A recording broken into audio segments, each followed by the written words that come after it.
devoir commencer puisque l'ordre du jour est dense. Voilà.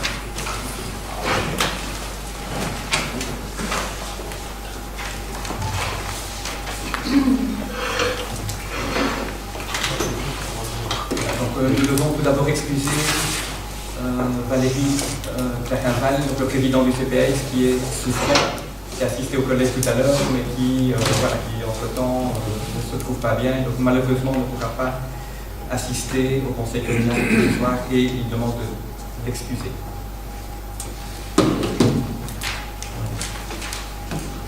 Alors, est-ce qu'il y a des observations par rapport au procès-verbal de la précédente réunion? Merci. Alors, le premier point, la modification budgétaire numéro 2 de l'exercice 2018.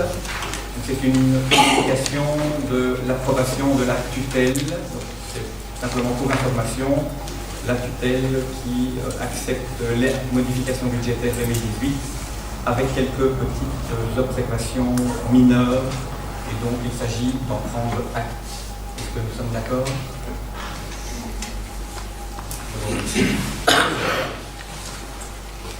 Voilà, le deuxième point, il s'agit du règlement taxes et redevances 2019 qui a été approuvé également par la tutelle et qui avait été adopté par le conseil communal du mois de novembre. Et donc il s'agit ici également de prendre connaissance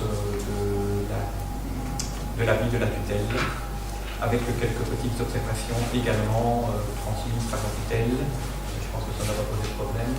Tout le monde est bien d'accord? C'est vraiment des remarques de plus forme. Voilà, alors le troisième point qui est le budget du CPAS qui devait être présenté par Valérie Clarinval, puisque c'est lui qui est président du CPAS jusqu'au mois de janvier. Donc c'est un peu particulier dans la législation, puisque le conseil communal lui rentre en fonction le premier lundi du mois de décembre, et le nouveau collège également, à l'exception du président CPAS, qui lui rentre en fonction à partir du mois de janvier, qui suit les élections, et donc c'est toujours le président ancien qui reste en fonction, en ce compris le mois de décembre. Bon, donc c'est donc le président ancien sortant qui doit présenter le budget. Il est souffrant aujourd'hui, et donc finalement ce sera la chance pour la nouvelle présidente future de présenter le budget, mais un peu au pied levé, parce qu'elle n'a pas participé à l'élaboration du budget. Et malgré tout, Thérèse qui en a malgré tout pris connaissance. Mais donc voilà, désolé pour ce remplacement au pied levé. Ce n'est évidemment pas spécialement facile, mais je te remercie et je te cède d'emblée la parole.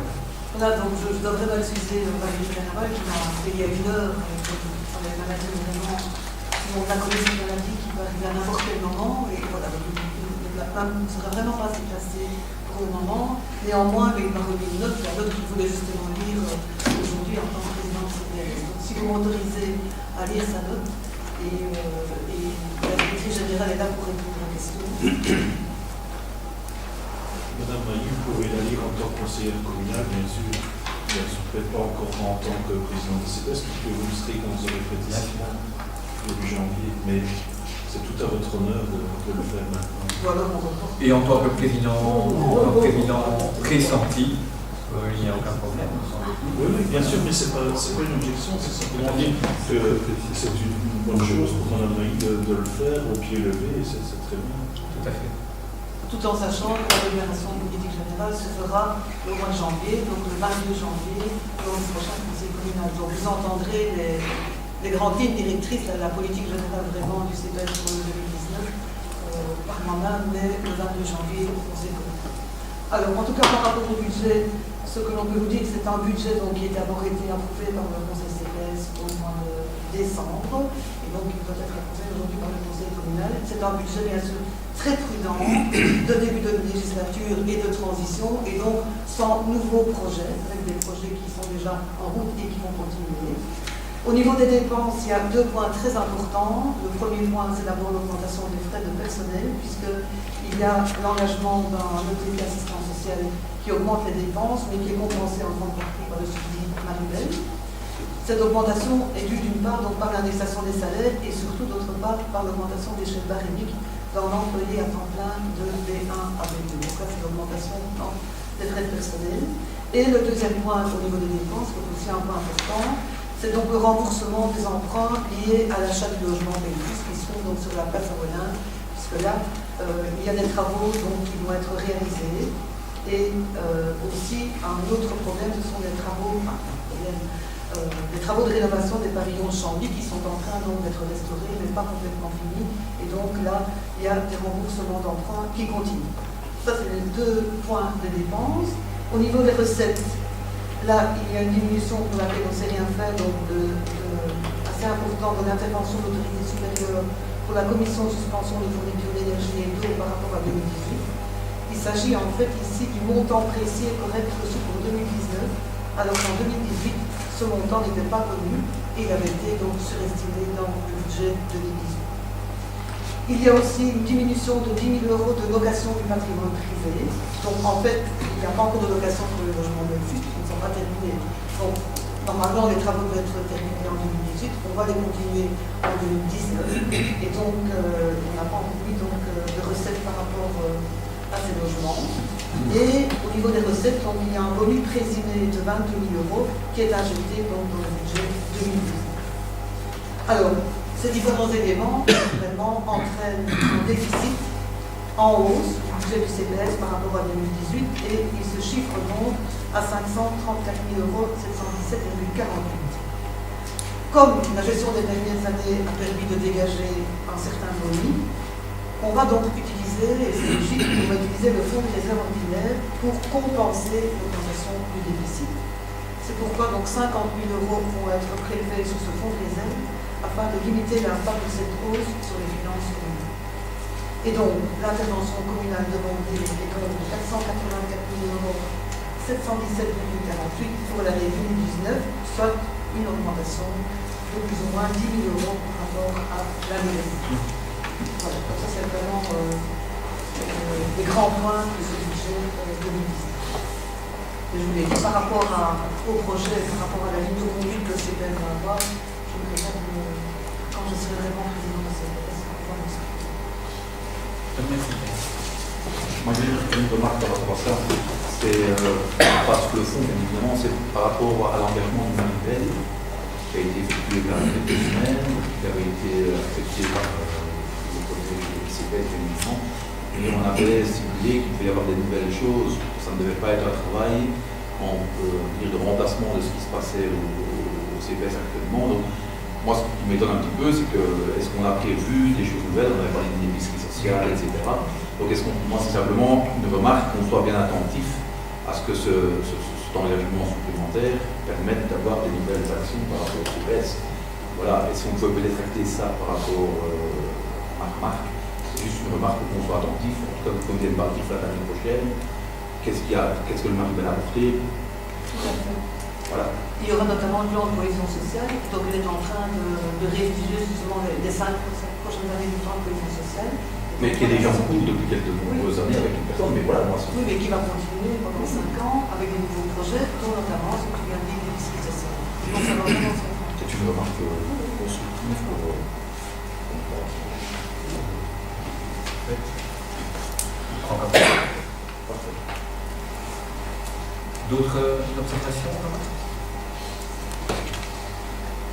Bien, je propose de passer au vote, ou on considère que voilà, considérer que c'est approuvé. Merci. Alors le point 4, fabrique d'église de Chambly, les comptes 2017. Vous aurez pu prendre connaissance des comptes qui se trouvent dans le dossier. Et donc, nous proposons d'approuver les comptes avec les petites réformes proposées par notre receveur. Et donc, cela fait des recettes de 4 887,11 €, dont une intervention communale de 3 947,84 €. Et à l'extraordinaire, une intervention communale extraordinaire nulle et un boni comptable de l'exercice précédent de 4 744,20 €. et anomalie comptable de l'exercice précédent nul.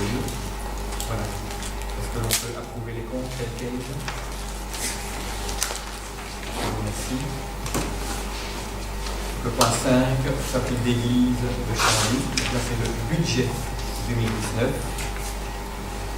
Je suppose que tout le monde a pris connaissance du dossier. Et donc, nous avons des recettes ordinaires pour 796,53 €, une intervention communale ordinaire de 70,53 € et à l'extraordinaire des recettes pour 4 214,47 €. Voilà. Ça, c'est des observations approuvées. Merci. Fabrique d'église de Alma, les comptes 2017. Je ne vais pas rentrer nécessairement dans le détail des chiffres. Je suppose que vous avez connaissance du dossier, pas d'observation. On peut considérer que c'est approuvé. Voilà, je vous remercie. Fabrique d'église de Alma, le budget 2019. Même chose. On va pas rentrer dans le détail. Donc l'intervention communale ordinaire est nulle. Ici. On peut approuver. Merci. Fabrique d'église de Wellin, les comptes 2017. Est-ce qu'il y a des remarques?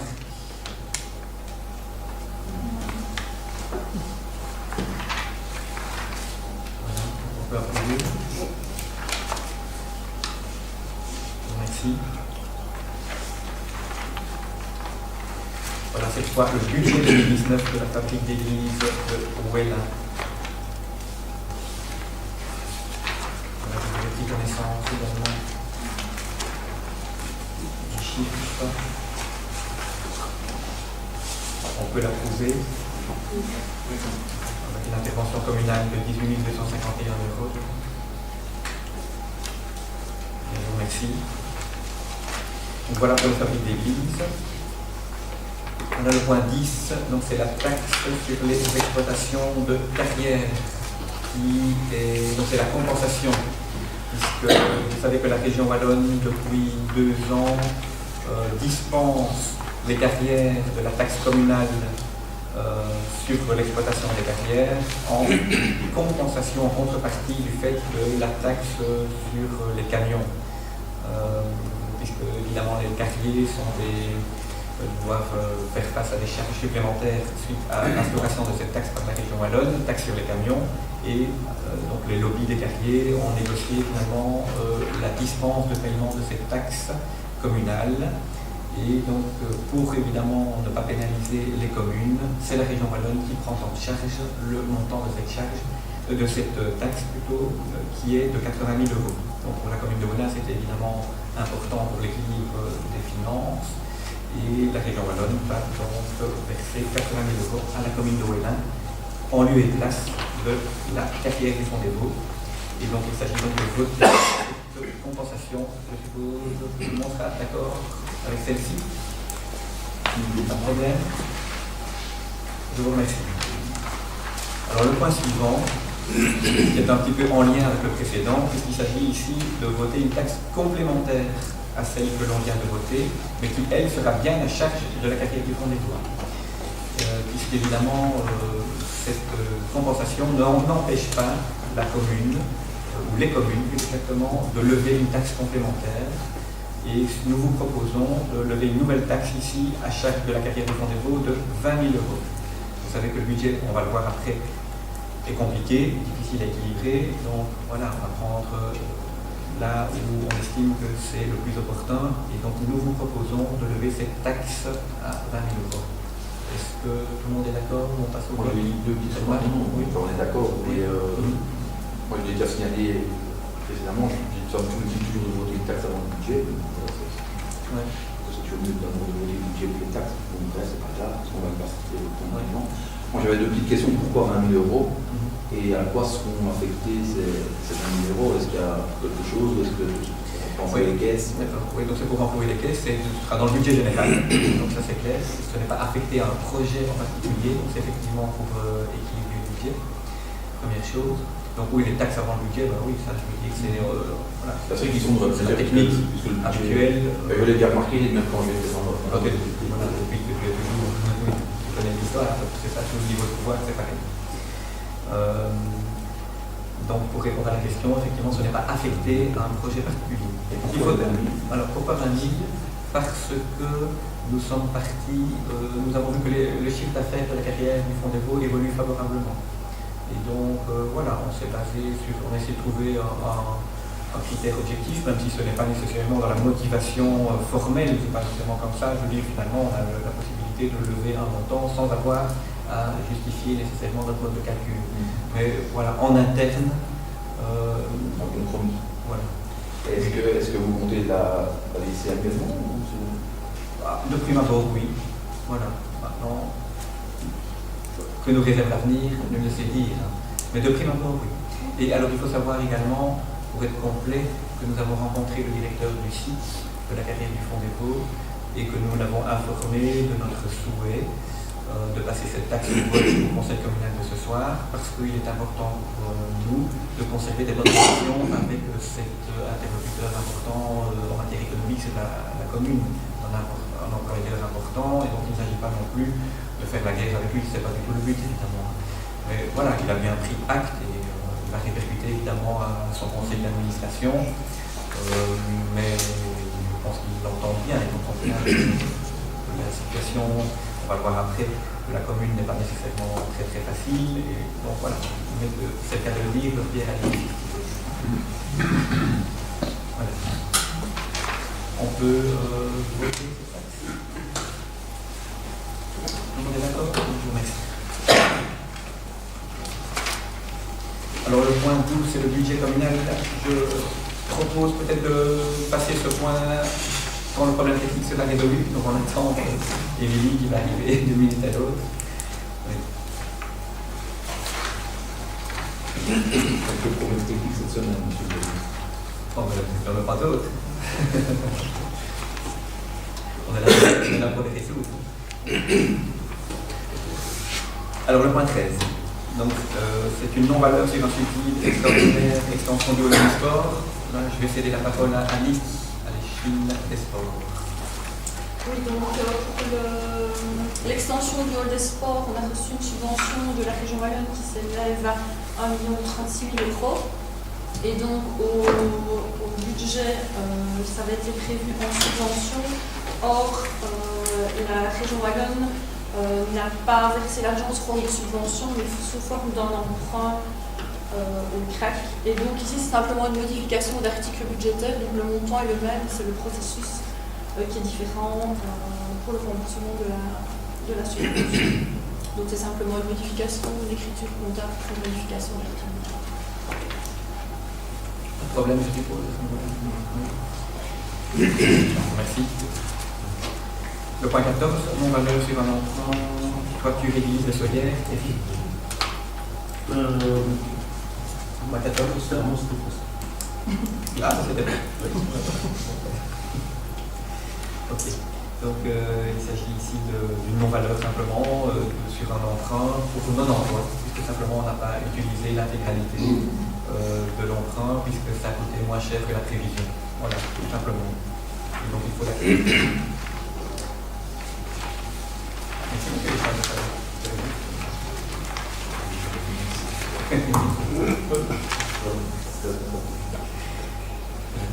Alors le point 15, non-valeur sur la subvention PIC 2014-2016. Donc là vous connaissez Guillaume la problématique. Évidemment c'est sur le PIC 2014-2016 où le PIC n'a pas été utilisé totalement, c'est-à-dire la subvention venant de la région Wallonne à concurrence de 53 000 €, si je me souviens bien, 55 000 €. Donc il faut savoir que parmi tous les travaux qui étaient prévus dans le PIC, le montant de l'attribution était inférieur au montant de l'estimation et que par conséquent, on n'a pas utilisé l'intégralité de la subvention venant de la région wallonne et que pour une question de délai, on n'est pas venu avec des nouveaux projets pour essayer d'utiliser totalement l'enveloppe venant de la région wallonne. Donc, quelque part, on a perdu une inscription, enfin un montant qu'on espérait, une recette attendue. Donc, c'est un petit peu dommage, mais voilà, dont acte. Maintenant, les délais sont dépassés. Bon, voilà, nous ne sommes absolument pas responsables de la situation. Donc, on peut en prendre acte. Voilà. Tout le monde est d'accord?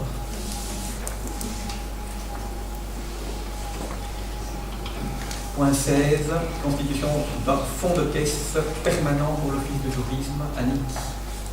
Oui, donc vous n'êtes pas sans savoir que l'Office du tourisme organise régulièrement des manifestations, régulièrement le marché de Noël, marché du terroir, des soirées culturelles, etc. Et jusqu'à présent, il ne disposait pas de fonds de caisse, donc à chaque activité, il fallait que l'on prévoie un fonds de caisse, parce que c'est un travail supplémentaire pour tout le monde. Et donc, il est proposé ici de leur constituer un fonds de caisse de 535 €. Comme ça se fait dans d'autres services comme la bibliothèque, le PN, etc., qui les eux-mêmes en fonction de leurs différentes activités, ce qui sera plus simple. Tout le monde est d'accord? Il y a juste une petite remarque, moi, ce que je trouve dispense. Ce que je trouve que ce serait difficile, c'est de faire, de constituer donc le fonds de caisse, on est bien d'accord, mais dans toute association auquel on peut participer, il y a toujours un cahier avec des entrées et des sorties, en tout cas des preuves d'achat, des recettes et ainsi de suite. Je trouve que ce serait quand même intéressant d'avoir ce genre de cahier, en tout cas dans son milieu, pas pour les personnes qui s'investissent au niveau du tourisme ou autre, mais en tout cas, je trouve que ce serait judicieux d'avoir, justement pour le receveur, d'avoir un contrôle par rapport à tout ça, en tout cas, aux entrées et sorties. Un livre de caisse. De la caisse. Oui, voilà, c'est ça, ça fait. Comment s'effectue le contrôle? Oui, on contrôle. Est-ce qu'il y a un contrôle qui est effectué avec des autres services? Oui, c'est ça. Moi, j'ai déjà posé la question à différentes entreprises et j'ai toujours du mal. Alors, au contrôle, chaque fois qu'un service, tel qu'il soit, gère l'argent. Mais on ne sait pas vraiment dans le personne, justement, c'est pour justement le confiance. Parce que comme C'est la tâche de receveur, parce que c'est lui qui est en charge du contrôle de sa caisse. En fait, ici, on a un fonds de caisse, donc c'est une nouvelle action, ça serait peut-être compliqué, je pense, et un outil qui permet justement qu'il n'y ait pas de doute. C'est pas un travail en plus, c'est jamais garder les petites caisses. Et ça se fait à la radio, Des livres de caisse, pas dans des fonds de caisse, il y en a ailleurs que, effectivement, c'est nouveau pour l'Office. Il n'y a pas d'outil, c'est nouveau pour l'Office. Peut-être que.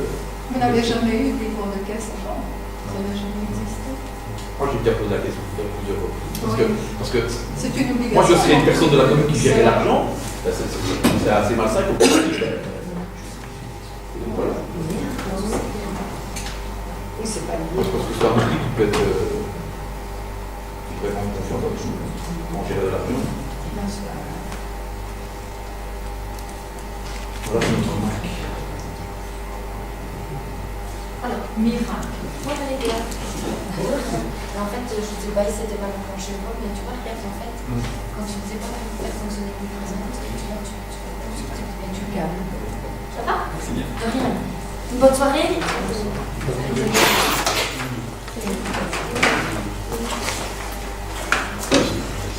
On va passer au week-end? Oui, peut-être par rapport à ça. Maintenant, pour le fonds de caisse,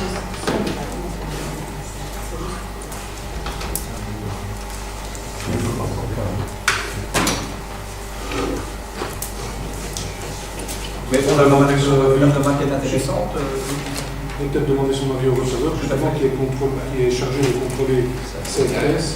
Peut-être qu'il a déjà entendu parler d'un moyen de contrôle dans une autre commune ou quelque chose comme ça. Demander son avis. Et donc la remarque est intéressante et donc il est clair qu'on la répercutera au receveur et on verra effectivement ce qu'il en pense. Oui, bien sûr. Voilà, donc je propose de revenir au point 13, donc le budget. et donc vous lire la note de politique générale du collège, qui est, je dois dire, à peu de choses près ce dont vous aviez déjà pris connaissance en campagne électorale, qui était finalement notre texte d'introduction de nos objectifs. Et donc je vais le relire pour rafraîchir la mémoire. Donc ce qui a été dit avant, on le répète aujourd'hui. Donc on n'a pas changé d'optique depuis 2 mois. Voilà. Donc les législatures précédentes ont été celles des grands travaux d'infrastructure à Ouélin, maisons des associations, crèches, laboratoires de la vie rurale, pôles, omnisports, sont autant d'outils qui dynamisent notre commune. Toutefois, la capacité d'emprunt n'est pas illimitée. Compte tenu des moyens financiers qui seront à disposition, nous devrons veiller à assurer le développement de tous ces outils et à finaliser les projets en cours avant d'envisager de nouveaux investissements d'infrastructures. Parmi les projets à finaliser, citons notamment la restauration de l'hôtel de ville, la rénovation de la salle de Lompré, la construction de la salle d'Alma, les projets issus de la consultation citoyenne et repris dans les fiches projets du PCDR seront prioritaires. Ils sont largement subsidiés par la Wallonie. Outre les projets, nous serons particulièrement attentifs aux demandes de tous les Wallinois pour améliorer leur quotidien. Nous devons rapidement mettre en place des mesures afin d'augmenter les recettes. Dans cette optique, nous sommes très attentifs à l'avancement de l'extension de la zone d'activité économique d'Alma, actuellement saturée, pour permettre l'implantation de nouvelles entreprises. Nous avons déjà rencontré Idelux, il y a une dizaine de jours, qui nous a remis un échéancier précis, l'objectif étant le dépôt du permis d'urbanisme fin 2019, dans un an, et de débuter les travaux au cours du dernier trimestre 2020, pour les finaliser fin 2021. Qui dit nouvelles entreprises, dit nouveaux bâtiments, et dit aussi nouveaux emplois. Ce sera tout bénéfice pour les caisses communales. Non seulement cela engendrera du précompte immobilier sur les nouveaux bâtiments, mais également des rentrées financières avec les impôts générés par les nouveaux travailleurs. De même, avant de s'engager dans la mise en œuvre du réseau chaleur, nous devrons nous assurer qu'il apportera un retour sur l'investissement. Il s'agit quand même d'un investissement très lourd, on parle d'un peu plus d'1 million d'euros. Et donc nous avons repris ce dossier à bras-le-corps et nous procédons actuellement à son analyse complète. Nous veillerons aussi tout spécialement à la bonne gestion de l'important patrimoine forestier communal, 2500 hectares, qui génère près de 20% des recettes annuelles. On verra cette année, ça va un peu plus, on espère. Vente de bois et location de chasse. Par ailleurs, il conviendra d'activer un maximum de subsides européens, fédéraux, régionaux, provinciaux, et de répondre aux appels à projets pertinents pour notre commune. Déjà, nous pouvons vous annoncer que le PIC, donc le plan d'investissement 2019-2021, s'élève à 343 000 euros, soit une majoration de plus de 110 000 euros par rapport à ce qui était attendu. Donc c'est une nouvelle qui vient de tomber il y a une dizaine de jours. Pour atteindre cet objectif, nous agirons de façon innovante et inédite en intervenant à 2 niveaux. Premièrement, en mettant en place des outils de gestion et des programmes stratégiques permettant d'avoir une vision cohérente du développement de la commune à moyen et à long terme. Donc, notamment le schéma de développement communal, le plan stratégique transversal, le plan intercommunal de mobilité, le plan d'urgence locale, l'actualisation du plan d'aménagement forestier, etc. Deuxièmement, en réalisant les actions concrètes qui en découlent en fonction des moyens humains et financiers mobilisables. À ces fins, nous nous appuierons sur les compétences et l'expertise du personnel communal. Nous avons aussi la volonté d'impliquer au maximum les citoyens qui seront informés et régulièrement consultés. Donc ça, c'est pour la note de politique générale. Parce qu'il y a peut-être des observations à ce stade-là. Alors maintenant, par rapport au budget, peut-être simplement, d'entrée de jeu, vous aurez vu qu'il est à l'équilibre, puisqu'il est à l'équilibre à l'exercice propre de 110 000 euros. Si ma mémoire est bonne, je reprends le document pour vérifier. Voilà, 110 000 euros 619. Mais il n'y a pas de quoi pavoiser, il faut bien quand même être honnête. C'est un budget de transition. C'est-à-dire que ce budget ne comprend pas encore l'empreinte de notre marque de fabrique, si j'ose dire. Ça fait 3 semaines qu'on est en place, hein, donc venir avec un budget qui bouleverse les équilibres, on va pas en 3 semaines à l'impossible d'une détenue, que les choses soient bien claires. Donc finalement il a été rédigé et élaboré en collaboration avec le collège sortant, et notamment en tout cas avec la bourgmestre qui avait également les finances dans cette attribution, qui nous a invités à des réunions de travail. Donc on peut vraiment dire que c'est un budget de transition en ce sens-là. Alors 110 000 euros, je ne dis pas de quoi paroisser. Pourquoi? Parce que, pour être tout à fait honnête, il faut reconnaître qu'on a évalué les dépenses, les ventes de bois de manière plus importante que les années précédentes. Et je vais même dire, je vais citer un chiffre, de 250 000 euros de plus que les années précédentes. Pourquoi? Parce que vous savez que la vente de bois 2018 a été boycottée par les marchands et qu'il y a un reliquat évalué, estimé par le DNF à 250 000 euros qui n'a pas été vendu en 2018. Mais l'actif, il est toujours là. Et donc nous espérons, avec la collaboration du DNF et avec l'accord du DNF, pouvoir le vendre en 2019. Et donc c'est ce qui nous a permis d'inscrire cette recette en 2019 à l'exercice propre de 2019. Mais on peut dire que c'est un one-shot, parce qu'on va dire que la moyenne des 5 dernières années, on est plutôt à 600 000 euros. Or, voilà, ici on a inscrit 850 000 euros environ. Donc, c'est ce qui nous permet, cette année-ci, de dégager un bénéfice. Mais l'année prochaine, je vais présenter des slides, la situation sera beaucoup plus compliquée. Par contre, dans les éléments positifs, contrairement aux années précédentes, on utilisait un artifice budgétaire qui était le crédit spécial. Alors, le crédit spécial, c'est en recette. On prévoyait dans les précédents budgets, les années précédentes, un crédit spécial, et c'est ça qui permettait d'équilibrer le budget. Ce crédit spécial, on n'y a pas recouru cette fois-ci. Or, on parle de 90 000 euros. Donc, on aurait pu, si on avait voulu utiliser la même technique budgétaire que les années précédentes, utiliser ce crédit spécial et indiquer en recette 90 000 euros. Et dans ce cas-là, ce n'est pas 110 000 euros qu'on aurait eu un exercice propre de bénéfice, mais c'est 200 000 euros. Donc voilà, donc ça c'est quand même un élément par contre positif. C'est toujours peut-être une bouée de sauvetage qu'on devra peut-être utiliser ou pas. C'est vrai que moi je l'avais toujours critiqué antérieurement. Si on sait s'en passer, on le fera, ça c'est bon. Mais voilà, on a toujours cette bouée de sauvetage potentielle, c'est légal. Voilà. C'est légal, mais je trouve en termes de rigueur budgétaire, moi ça ne me plaît pas trop parce que c'est une recette fictive. Voilà, et alors on ne va pas non plus puiser dans les fonds de réserve.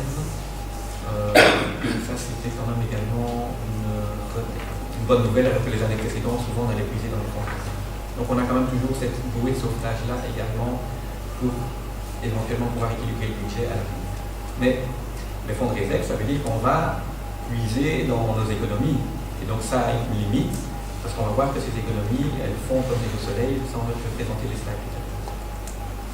Voilà, donc ça c'était pour l'introduction. Je propose peut-être maintenant d'aller présenter.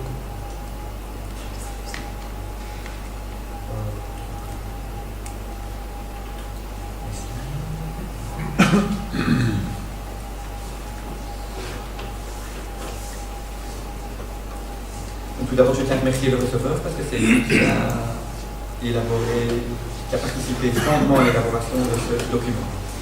Alors ici, donc, c'est une présentation à la fois du passé et 2019. Donc ça permet d'avoir finalement une évolution de la situation. Alors je tiens à dire que pour 2015, 2016, 2017, vous avez ici les comptes. Alors 2018, ce n'est pas les comptes, c'est le budget, d'accord? Parce qu'on n'a évidemment pas encore les comptes de 2018, parce que 2018 n'est pas encore fini, donc on voit difficilement. Donc, voilà, ça n'est pas, c'est une mauvaise, le programme ne nous permettait pas de mettre ça dans une autre couleur, malheureusement, mais voilà, sachez que c'est le budget, et donc ce n'est pas les comptes pour 2018. Voilà. Et donc on a ici, on voit ici les réserves. Finalement, le résultat global, on peut dire, pour schématiser, que ce sont nos réserves. Et donc on voit qu'on vient de plus d'1 million d'euros en 2015 et que d'année en année, les réserves elles sont en train de fondre, comme neige au soleil. Et donc 2019, on voit que ça commence à devenir un peu dangereux. Il reste encore plus de 500 000 euros, mais on ne va pas pouvoir tenir le coup 10 ans comme ça. Et à l'exercice propre, on voit qu'en 2015, on était en déficit de moins 173 000, 2016, 24 000 de boni, 2017, 15 000 euros de boni. Sur un budget de plus de 5 millions d'euros, c'est quand même peu de choses. Alors 2018, zéro, puisque forcément, là, le budget est à l'équilibre, on n'a pas encore les comptes. Et donc, on prévoit, comme je l'ai dit tout à l'heure, au budget 2019, un boni de 110 619 euros. Je reprécise, pour être tout à fait honnête intellectuellement, qu'il n'y a pas de quoi pavoiser, puisqu'on a ces 250 000 euros de one-shot que l'on n'aura pas l'an prochain. Je vais y revenir. Donc, si on rentre un petit peu dans le détail, on voit dans les dépenses que ça se décompose dans les grandes fonctions. Donc on a personnel, fonctionnement, transfert, dette. Voilà. Et donc on voit l'évolution de chaque fonction. Donc les dépenses de personnel qui 2019 par rapport à 2018 augmentent, mais ça on va dire que ce sont les augmentations barémiques normales. Donc là il n'y a pas de réforme particulière. Les frais de fonctionnement qui diminuent légèrement, les transferts qui, eux, augmentent légèrement. Donc il n'y a pas de grands bouleversements, on va dire, par rapport à 2018. On voit que l'endettement, par contre, augmente assez fort, mais forcément, puisqu'il y a quand même pas mal de nouveaux projets, et voilà, c'est les dettes finalement qui se consolident. Je l'ai dit tout à l'heure d'entrée de jeu dans la note de politique générale, c'est le résultat de tous les investissements, notamment dans l'immobilier, qui ont été accomplis sous la précédente législature, qui font que la dette augmente. Mais si je peux juste me permettre, oui, tout à fait, un petit peu bien, c'est vrai, tout à fait parfait.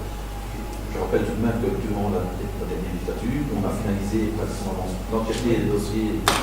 Mais il n'y a pas de critique dans ce Non, mais je le rappelle. Ouais. Il y a juste un projet nouveau qui est le projet de la crèche. Ouais. Voilà, c'est quand même bien de le préciser. C'est pas une critique, mais bon. Un nouveau projet s'en souvent, ouais. 2 voire 3 législatures. Ah, oui. Donc voilà, c'est tout à fait. Faut juste préciser les choses. Pas de problème.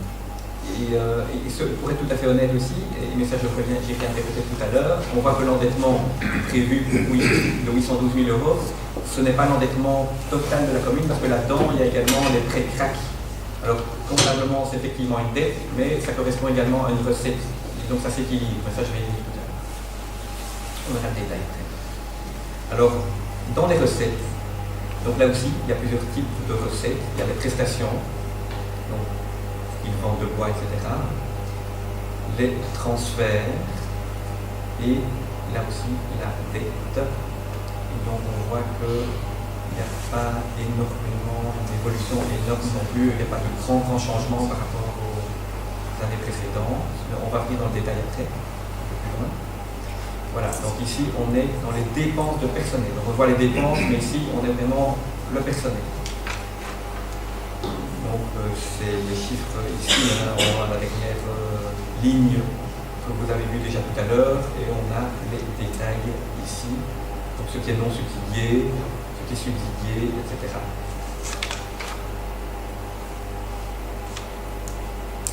Même chose ici pour les frais de fonctionnement. Alors on voudrait, nous, peut-être travailler au niveau des frais de fonctionnement à l'avenir. Je l'annonce déjà sur 2 postes. C'est le poste téléphonie que vous voyez ici. On a prévu 30 500 euros, ce qui est quand même énorme, vraiment énorme. C'est quand même pas la commune de Wellin, c'est pas une entreprise multinationale, quoi. Donc là, je pense qu'il y a une source d'économie possible, et notamment on comptait peut-être revoir la manière de fonctionner et faire appel à la technologie de la Voice IP. Et là, ça devient beaucoup moins cher, ça permettrait peut-être de faire des économies. Donc on va y travailler. On espère pouvoir venir l'an prochain avec des résultats. En tout cas dans l'avenir, si pas l'an prochain, dans l'avenir. Même chose au niveau des assurances. On est à 31 000, on a prévu 31 500 euros en 2019.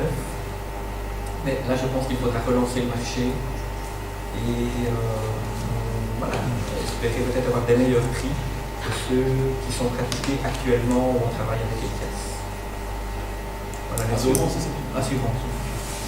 Donc c'est 31 500. Oui, c'était l'année ancienne. Voilà. Donc, sinon, les autres postes, je pense qu'ils sont plus ou moins incompressibles.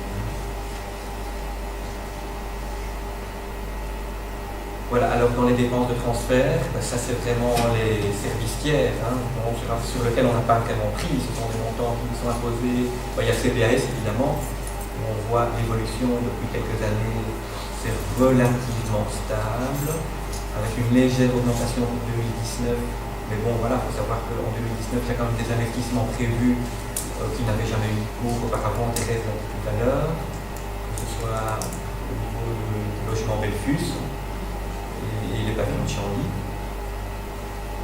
La zone de police est stable, donc l'augmentation de 3 000 €, elle s'explique non pas par une augmentation par habitant, mais simplement parce qu'il y a un peu plus d'habitants dans la commune de Wellin, et donc ça dépend du nombre d'habitants. L'intervention incendie, même chose, ça augmente de 4 000 €. Voilà, par contre l'intervention hôpital qui diminue. Alors, on voit que les fabriques d'église diminuent de 7 000 €, 6 000 €, comme ça on peut le souligner, mais c'est probablement une année exceptionnelle parce que la fabrique d'église de Soyer, c'est ça, je pense que Soyer a un bénéfice issu des exercices antérieurs et de sorte que la quote-part communale pour 2019 sera nulle. Mais c'est exceptionnel. Et donc le montage n'est pas ici là-dessus. D'accord. En tout cas, ici c'est parce que c'est tiré de e-compte en réalité. Il vient de la région wallonne. Tout à fait. Le résultat lui-même, parce qu'effectivement le poste félicité est réduit à peu de choses ici sur la commune. À zéro. Exactement. Voilà, autre cotisation des intercommunales, c'est stable.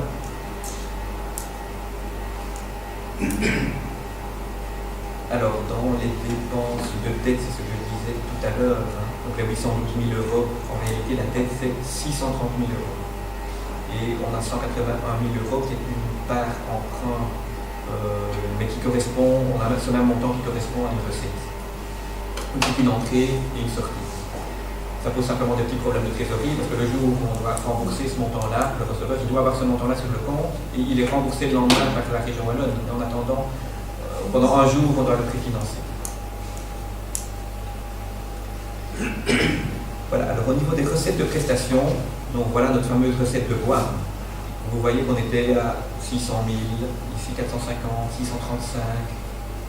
En 2018, on avait prévu 597 000. Donc on est en moyenne environ 600 000 €. Et donc on a prévu 842 000 € en 2019, et les fameux environ 250 000 € de surplus de vente one shot qui a été prévu. Et donc il faut vraiment croiser les doigts que cette fois-ci, les marchands de bois ne boycottent pas la vente de bois communal, de bois marchand. Les autres postes sont relativement stables. Alors le fonds des communes, on voit qu'il augmente bien. Donc on était à 1 077 000 en 2015 et on voit qu'en 2019 on a prévu 1 320 000 €. Donc ça c'est quand même une très bonne nouvelle également. Et que cette évolution pour les années futures va dans le même sens. Et donc, d'ici 2024, utilisez une expression que vous avez bien, on aura à peu près 100 000 € d'augmentation au niveau du fonds des communes. Donc ça, c'est quand même intéressant. Mais j'y reviendrai tout à l'heure. Alors, les taxes, on a le précompte immobilier. Là aussi, ça va à la hausse. C'est normal, puisqu'il y a des nouvelles constructions. Et donc, qui dit nouvelle construction, je l'ai dit tout à l'heure aussi, dit nouvelle recette en termes de précompte immobilier. Et donc, on espère vraiment aussi que cette taxe va aller à la hausse dans les années futures et que ce sera une des pistes de solution pour équilibrer le budget. On voit l'IPP qui, lui, par contre, c'est un peu en dents de scie et pour 2019, par rapport à 2018, diminue. On suppose que c'est lié au tax shift Mais voilà, on ne sait pas trop, parce que c'est quelque chose sur lequel on n'a pas pris, évidemment, hein, c'est l'impôt de personnes physiques, donc c'est un impôt de l'État, et donc nous on perçoit les décimes additionnelles là-dessus, donc on n'a pas vraiment pris ici. En 2018, c'est toujours le budget. Hein. 2018 c'est du On a budget, pas de chiffre. tout à fait, c'est pas encore... C'est Tout à fait. Taxe automobile, ouais. C'est relativement stable. Et donc les taux, vous les connaissez évidemment, c'est 8,2 à l'IPP et au précompte immobilier 2500. Voilà, dans les recettes de transfert, donc on a la taxe sur les immondices, on a budgété 300 000 €, donc inchangé par rapport à l'exercice 2017. On a le niveau de taxation, mais le système a été voté la fois dernière, a été voté il y a 2 ans pour 2 années, donc est inchangé. Alors ici, on a une taxe qui diminue, hein, donc, mais ça c'est la taxe carrière. En 2016, on avait 103 000, c'est les 75 000 € en moins de la taxe carrière, la compensation. Et donc qui retombe vers 25 000 en 2018, c'est un budget, au budget. Et en 2019, 46 000, c'est les 20 000 € de plus qu'on vient de voter.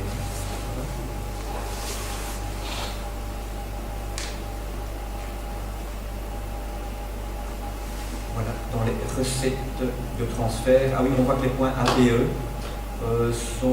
rapportent environ 260 000 €. Et donc on a fait une projection pour les années futures, puisque vous savez que les points APE vont être réformés par la région wallonne et que ça ne va probablement pas changer au niveau de la commune. On n'a probablement pas de grosses craintes à se faire.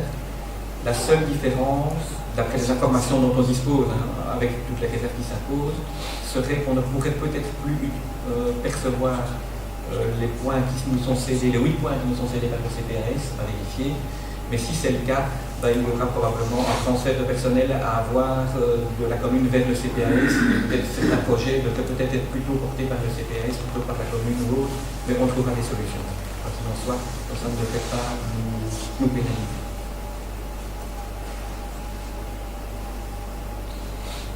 Voilà, donc ça c'est le recette de transfert, les intérêts, les différents holdings, etc. Voilà, la projection des dépenses. Moi je trouvais que c'était un exercice que je voulais faire. J'avais dit que je voulais prendre le temps de le faire, mais je trouvais que c'était quand même vraiment intéressant. Et donc là, on est basé sur des paramètres que je vais vous expliquer. Voilà. Alors les paramètres, quels sont-ils en termes de dépenses? On a vu que les recettes de personnel, 2020, 2021, 2022, 2023, que vous voyez ici, en bleu clair, augmenteraient de 2,26% par an. Donc ça, finalement, c'est ce qui était préconisé par la circulaire budgétaire, c'est l'indexation. D'accord ? Que les dépenses de fonctionnement augmentent de 1,6%. Donc ça c'est des paramètres sur lesquels finalement on pourra peut-être essayer d'intervenir. J'en ai parlé tout à l'heure, finalement 1,26%, c'est assez arbitraire de mettre une augmentation. On peut espérer que ça reste constant en partie, ou si on joue sur les frais de téléphonie, les frais d'assurance, peut-être que ça ne augmentera pas 1,6%, mais voilà, on utilise ce paramètre-là pour être assez prudent. Alors, troisième paramètre, c'est la dette, l'augmentation de la dette, où là, on s'est basé sur le tableau de Belfus. Donc là, les montants, on les connaît, ils sont déjà connus. À supposer que tous les projets prévus à l'extraordinaire soient réalisés et donc soient financés avec les emprunts prévus au budget extraordinaire, voilà l'évolution de la dette. Alors, en recettes, on a prévu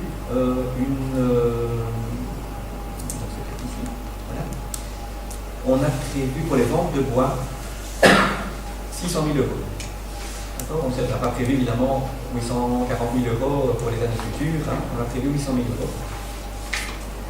On a prévu que le fonds des communes augmente suivant la projection qui nous a été transmise par la région wallonne, parce que la région wallonne a déjà fait une projection jusqu'en 2024, donc on a déjà les chiffres.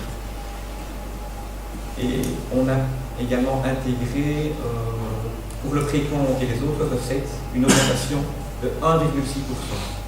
Ça, je pense que c'est prudent. Je pense que ce sera plus élevé que ça, mais voilà, on reste prudent.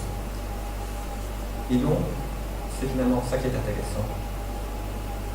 Avec tous ces paramètres, voilà les résultats futurs à l'exercice propre. Et donc, on voit qu'en 2020, 150 000 euros de perte, de déficit. 2021, on se dresse petit à petit. On se dresse petit à petit grâce au fait que le fonds des communes augmente en réalité, c'est surtout ça, et le précompte immobilier augmente. Donc, en 2024, on se rapproche de l'équilibre, mais pas encore. Mais vraiment, l'année très difficile sera l'année prochaine. Donc là, on doit travailler déjà maintenant pour trouver des solutions pour équilibrer l'année 2020.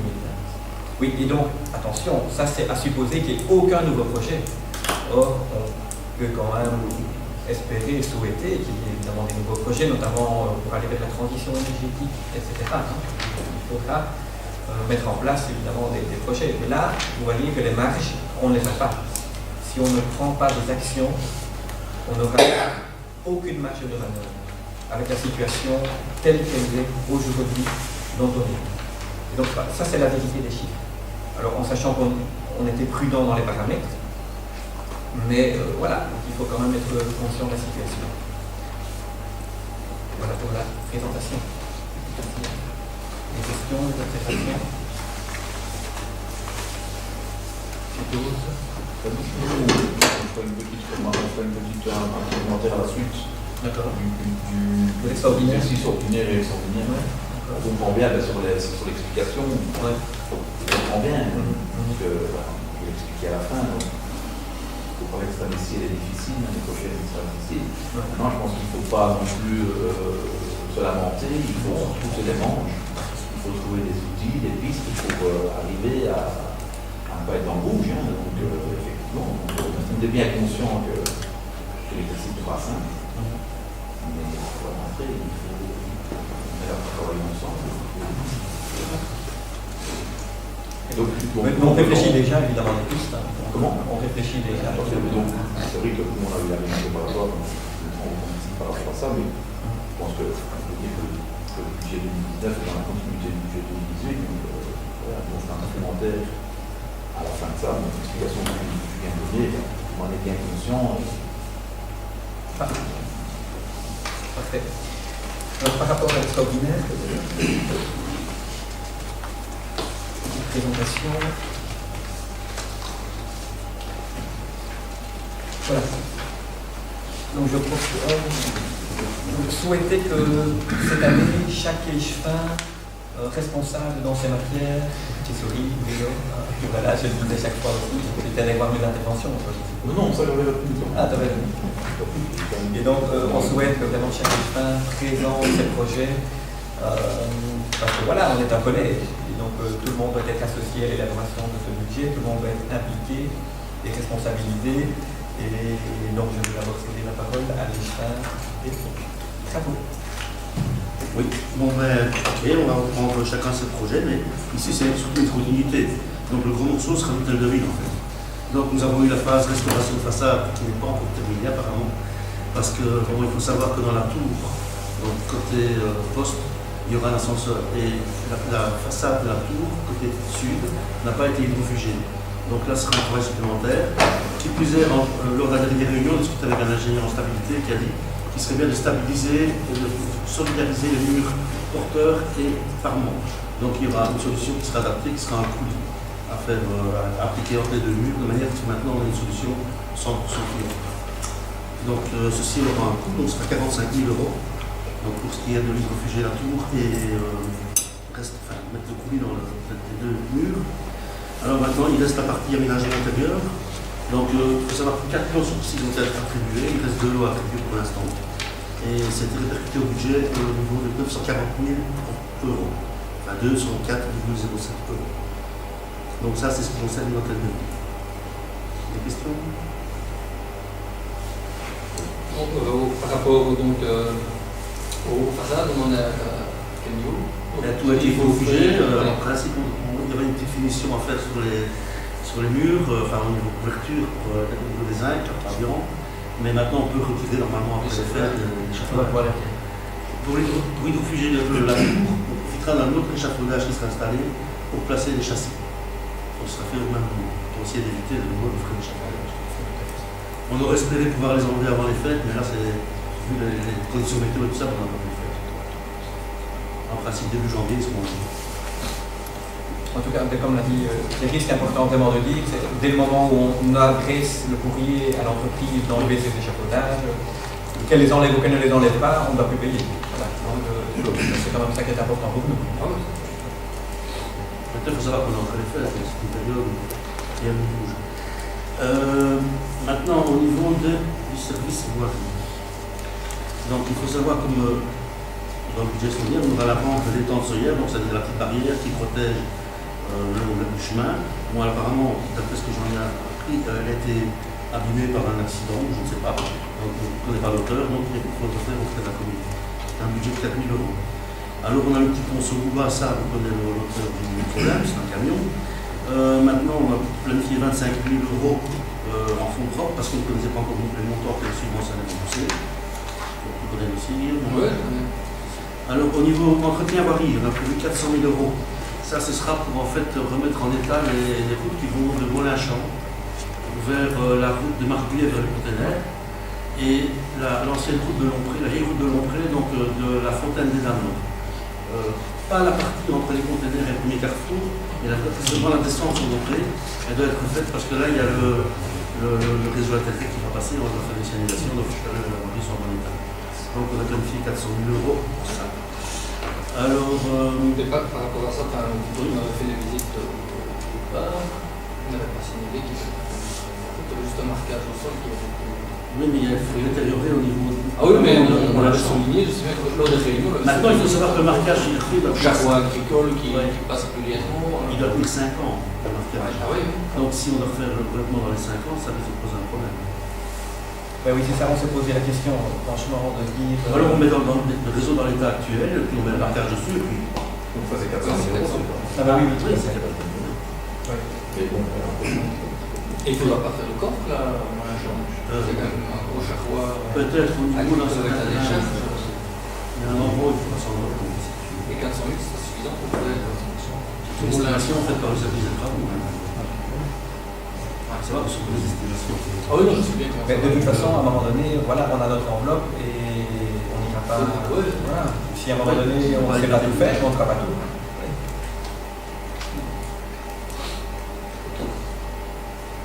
Alors maintenant, comme ça va retient les voiries, au niveau du matériel pour l'équipement de voirie, bon, il y a 14 300 € planifiés pour des petits matériels, un tracteur pondeuse pour 15 000 € et 55 000 € pour le service hiver. Donc service hiver, ça veut dire une nouvelle lame pour 15 000 € et une nouvelle saleuse pour 40 000 €. Alors maintenant, au niveau de l'éclairage public, bon, il y a 20 000 € prévus pour la bulle des Hayette et pour l'extérieur de l'extension de l'Omnisport. Voilà en gros ce qu'il y a dans l'extraordinaire au niveau des...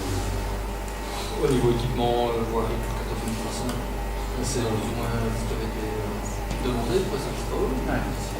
Bah oui, en fait, il y a la débroussailleuse, 1500 €, une remise en ordre de serre, 2 000 €, remplacement de matériel vétuste, 3 000 €, remplacement de tronçonneuse, 1 000 €, acquisition d'une remorque, basculante, 5 000 €, remplacement de souffleur et l'acquisition d'une rampe pour monter les outils dans l'aile de marque.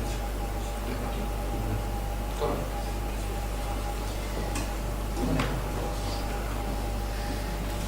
j'avais une question. Par rapport à un investissement qui a été fait en 2018, par rapport à l'achat de puces pour les véhicules. Comment j'avais bien demandé les rapports, c'est pas évident, mais parce que je suis au courant que les véhicules sont poussés. Pour voir dans les prochaines semaines, puisque ça me dit que ça va bientôt faire un an qu'on a acheté des puces, voir si ce outil-là, si cet investissement-là est positif, est utilisé, comment, voir un rapport, parce qu'on va demander les semaines, mais malheureusement on n'en a pas reçu. Donc voilà, c'est quand même utile, parce que c'est un outil qui a... Ça peut être parfois utile. On l'a demandé aussi. Oui, on l'a demandé. On l'a demandé. Ben, là-bas, c'est tout normal. Voilà. Mais bon, ça fait 3 semaines. Pertinent. Ah, mais non, mais ça fait pas la réponse voudrais, il faut la réponse dans 6 mois. Mais on a fait une petite anecdote, ça peut s'inscrire dans d'autres chats, une personne dit vous n'avez pas passé. Et voir si c'est utile, si c'est utilisé dans Mais on l'a déjà vécu par contre. Au déneigement, en fait, le salage qui a précédé à une période de neige, la personne dit vous n'êtes pas passé chez moi, et on a prouvé par A plus B avec le système de plus que Tel jour, telle heure, C'était à tel endroit. Voilà. Ce qui serait bien, c'est d'avoir un rapport. Mais bon, ça c'est anecdotique. Mais au moins, on a une mais à côté de ça, ouvriers sont passés. il y a l'objectivation du travail qui était. C'est pas un contrôle, c'est juste pour avoir un rapport C'est l'objectif de l'utilisation de l'outil. D'accord. Une question, on peut passer au développement durable. Alors, en ce qui concerne le développement durable, Monsieur le bourgmestre l'a dit tout à l'heure, ici c'est un budget de transition. On a repris le projet qui était inscrit précédemment et qui porte sur le réseau chaleur. Il y aura des autres projets dans la suite, mais voilà, on a décidé de prendre le bourgmestre l'a dit tantôt, à bras-le-corps le dossier. Il y a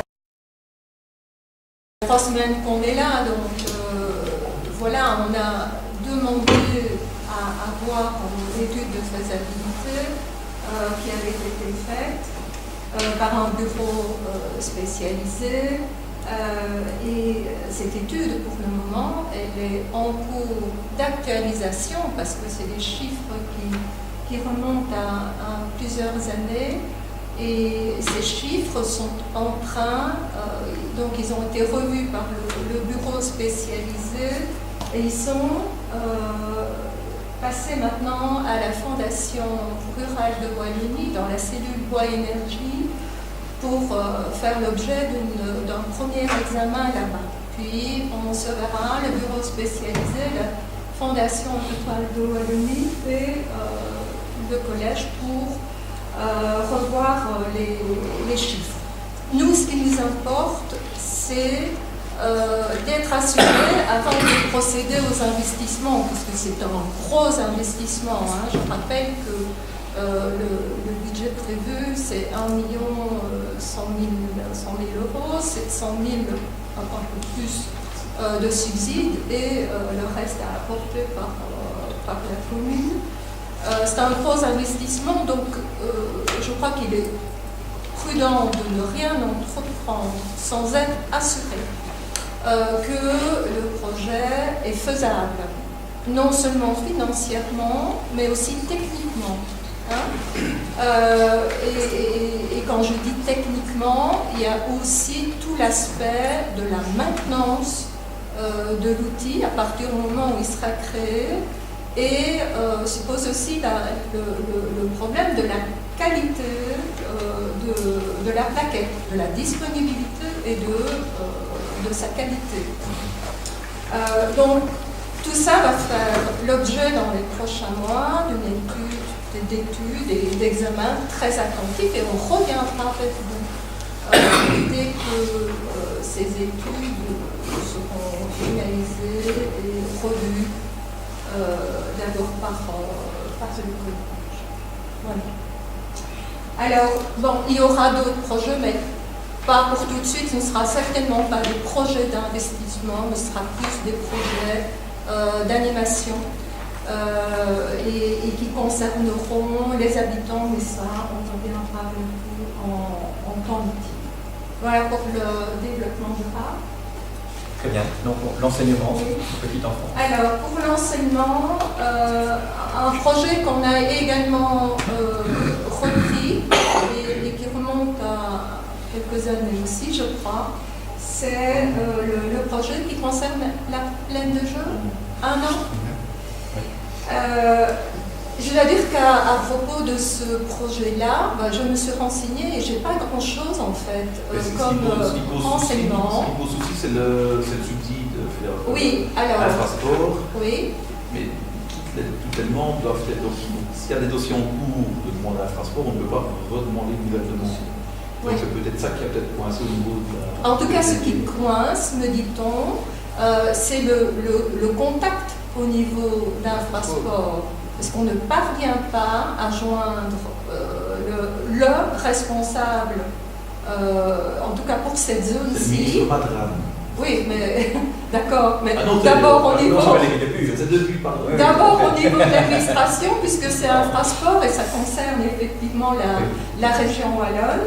Alors il y avait une interlocutrice, mais qui n'est plus là. Voilà, elle n'est plus là. Donc maintenant c'est un monsieur qui doit s'occuper du dossier. Et avant de faire un devis précis, il conviendrait d'avoir un contact au préalable avec Infrasport. En tout cas, c'est un projet qui est repris au budget de 90 000 €. Il y aurait 75% de subsides. Mais j'en fais fort de trouver un contact. Mais oui, mais moi aussi, je crois. Donc, 75% de subsides et le reste serait partagé entre la commune et l'amicale pour moitié-moitié. Alors, les stores pour la crèche communale, au budget, c'est un montant de 8 000 €. Et oui, c'est pour les stores à mettre aux grandes fenêtres ainsi qu'à l'œil de bœuf, parce que moi je ne suis pas allée en plein été dans les locaux de la crèche, mais il paraît qu'il fait vraiment très chaud. Donc pour le confort des occupants, aussi bien des enfants que pour les dames qui travaillent là-bas, c'est vraiment nécessaire de procéder à séparation. Voilà. Merci Nadine. Et une seconde, merci. Annick, tourisme, sport. Alors, au niveau du tourisme, on a prévu un budget de 7 500 € pour essentiellement du balisage. Donc, comme on vient de faire un circuit forêt subnaturelle, il y a le même type de circuit qui est proposé sur la Calestienne. Donc, il y a le balisage de ce circuit Calestienne, un panneau d'accueil à la passerelle Maria et le renouvellement du parcours, le parcours santé à donc le parcours Vita, il y a pas mal de panneaux qui sont cassés. Donc voilà, donc il y a un budget total pour ces trois projets-là de 7 500 €.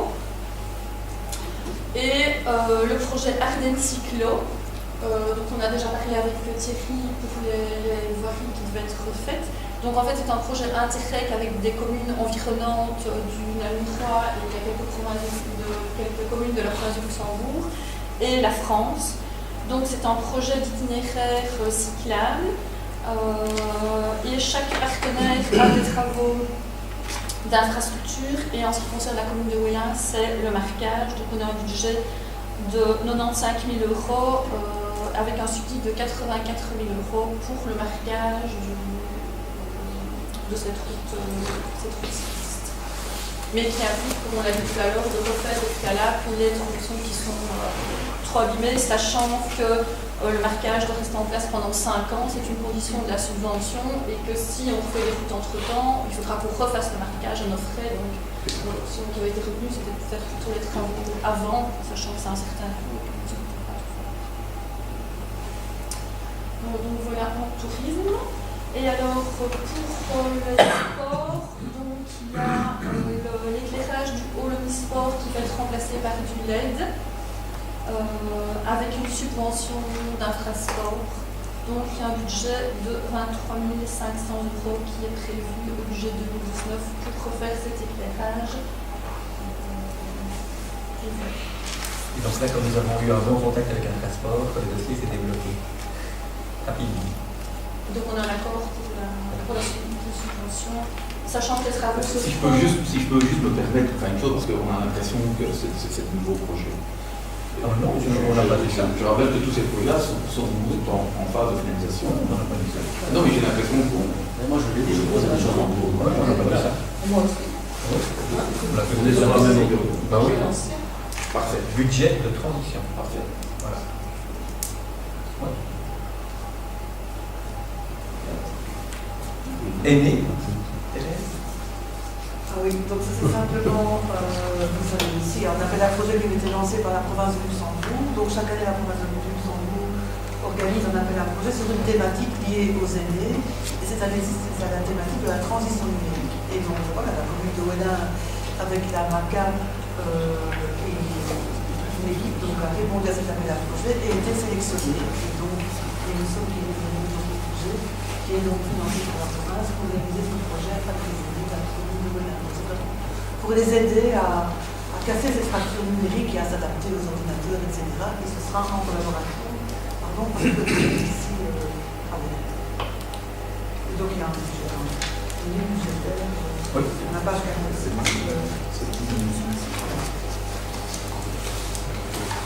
Voilà.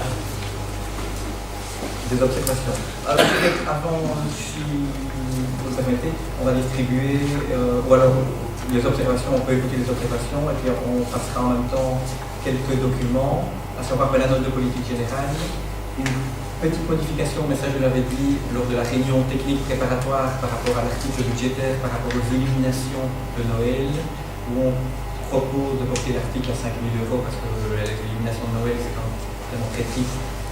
Et donc il est grand temps peut-être réinvestir 5 000 €. Bon, voilà, c'est pas une somme énorme, mais la situation financière est telle qu'on n'a pas envie non plus de faire exploser ce budget.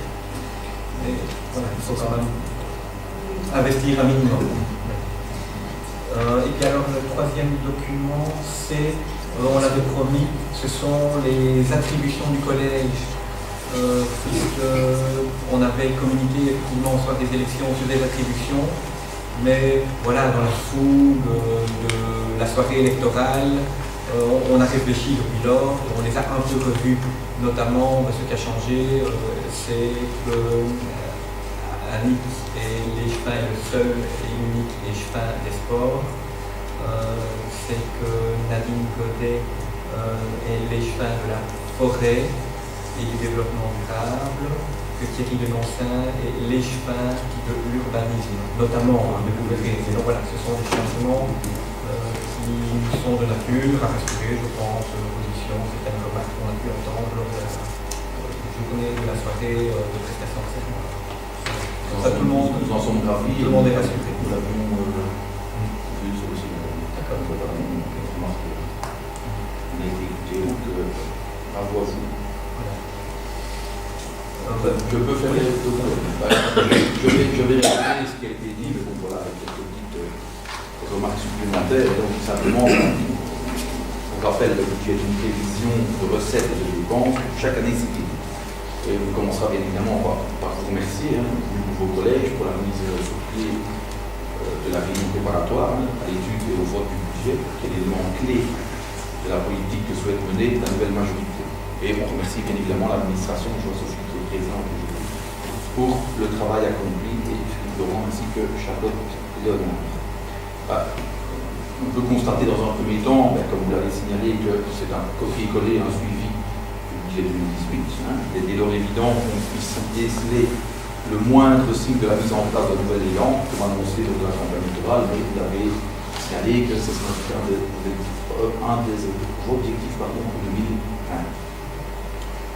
On se permet quand même de formuler quelques remarques sur le nouveau budget, ça a été signalé par le bourgmestre. Le résultat du budget ordinaire se solde par un revenu de 110 000 €, incluant le report de la dernière vente de bois estimé à 250 000 €. Son résultat serait un manie de 140 000 €. On peut également observer au niveau des recettes, je vais vous donner le montant comme ça, c'est peut-être plus marquant aussi, qu'il y a une augmentation du fonds des communes de 65 000 €. Une augmentation du précompte immobilier de 30 000 € et une diminution de l'IPP de 18 000 €, soit une augmentation de 85 000 € des groupes fonds et impôts redevances. Si on ajoute les 85 000 nouveaux ou 250 000 € de la vente de bois, on arrive à 355 000 €. On note aussi, et on l'a voté, donc il n'y a pas de souci, c'est une remarque, la taxe complémentaire de 20 000 € sur la carrière du fonds de Vaud. C'est assez surprenant, mais on comprend que ça a été proposé par une majorité qui veut promouvoir l'électronique. Et alors on s'interroge aussi, on va essayer à la réunion préparatoire, sur la viabilité de la taxe carrière de 80 000 €, donc qui résulte de la compensation de la région Wallonne. Est-ce qu'elle sera encore applicable après les élections de mai 2019 ? On n'en sait rien, mais toujours dans l'expectative. Alors, au niveau des dépenses, 2-3 petites remarques.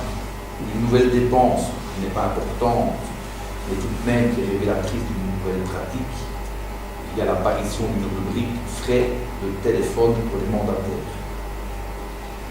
Et une substantielle augmentation de la rubrique frais de réception, puisqu'elle passe de 6 000 € à 10 000 € 2019. Alors, par rapport aux dépenses, toujours à l'ordinaire, on remarque des dépenses en moins pour les SBL centres sportifs, avec une diminution de 10 000 € pour le développement sportif. Alors, nous, ce qui nous turlupine, c'est le souhait du nouveau collège de remettre à un privé qui n'a pas son siège social sur le territoire l'organisation de stages sportifs, et alors que la nouvelle SBL de Ouélin en a toutes les compétences.